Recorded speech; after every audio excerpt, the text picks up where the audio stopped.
കൂത്താട്ടോളം കാക്കൂരിൽ tourist bus മറിഞ്ഞ് അപകടമുണ്ടായി. 25 പേർക്ക് പരിക്കേറ്റു. ആരുടെയും നില ഗുരുതരമല്ല. കാലടിയിൽ നിന്ന് ഇലഞ്ഞിയിലേക്ക് വന്ന വാഹനം അത് വിവാഹത്തിന് പങ്കെടുക്കാനെത്തിയ സംഘമായിരുന്നു സഞ്ചരിച്ചിരുന്നത്. ആ ബസ്സാണ് അപകടത്തിൽപ്പെട്ടത്. സ്ത്രീകളും കുട്ടികളും അടക്കം ബസ്സിലുണ്ടായിരുന്നു.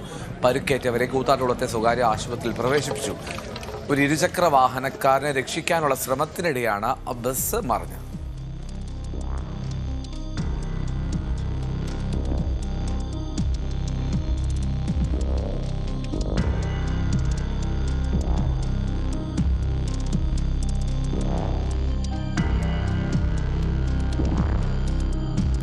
ഞാൻ മനസ്സിലാക്കിയത് പമ്പ് ഇവിടെ ഐവേഴ്സിലെ പെട്രോൾ പമ്പാണ്. പെട്രോൾ പമ്പിൻ്റെ ചേർന്നുള്ള സ്ഥലത്ത് എതിരെ വന്നൊരു സ്കൂട്ടർ വെട്ടിച്ചപ്പോൾ അവരെ രക്ഷിക്കാനായിട്ട് ഡ്രൈവർ വെട്ടിച്ചതാണെന്നാണ് കേട്ടത്.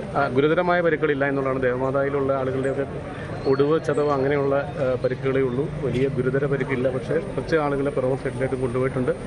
ആ ഹോസ്പിറ്റലിൽ ചെന്ന ആളുകളുടെ സ്ഥിതിവിവരങ്ങൾ അറിയില്ല. എന്നാലും ആശങ്കപ്പെടാനുള്ള സാഹചര്യമില്ല എന്നുള്ളതാണ് ഞങ്ങൾക്ക് ഇവിടെ നിൽക്കുന്ന ആളുകൾക്ക് ഇപ്പോൾ അറിയാനായിട്ട് സാധിക്കുന്നത്.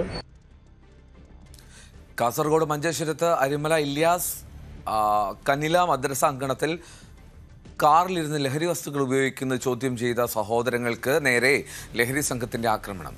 മഞ്ചേശ്വരം കടമ്പാർ സ്വദേശികളായ ഖലീൽ കടമ്പാർ, മൊയ്നു കടമ്പാർ എന്നിവർക്കാണ് പരിക്കേറ്റത്. സംഭവത്തിൽ മഞ്ചേശ്വരം ഹൊസങ്കടി സ്വദേശി സൈഫിനെ പോലീസ് അറസ്റ്റ് ചെയ്തു. ഒപ്പമുണ്ടായിരുന്ന മോർത്താന സ്വദേശി റാസി, കടമ്പാർ സ്വദേശികളായ റാഫി, ഷഫീഖ് എന്നിവരെ പോലീസ് അന്വേഷിച്ചു വരികയാണ്.